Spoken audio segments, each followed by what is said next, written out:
In today's video, I'm going to teach you how to log out in Confluence. This might sound like a really simple task, but it's actually an important habit for keeping your account secure, especially if you're working on a shared or public computer. I'll walk you through the process slowly so you know exactly where to click, and I'll also give you a few tips along the way.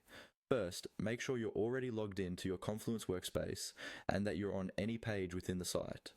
It doesn't matter if you're looking at a space homepage, a specific document, or your dashboard. The logout option is always found in the same place, so you don't need to navigate to a special settings page.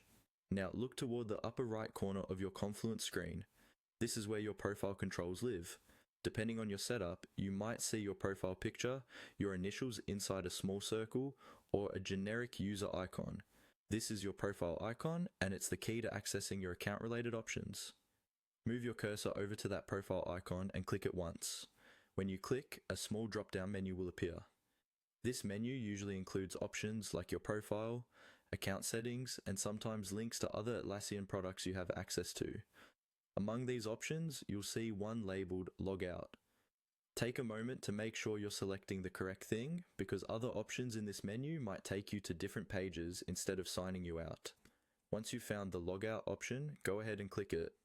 After you click Logout, Confluence will sign you out of your current session.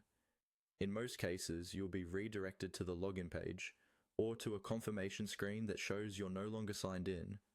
If you have multiple tabs open with Confluence, it's a good idea to refresh those tabs to confirm you've been logged out everywhere. If you're using a shared device, make sure you fully close the browser window when you're done, so no one can access your previous session using the browser history or open tabs.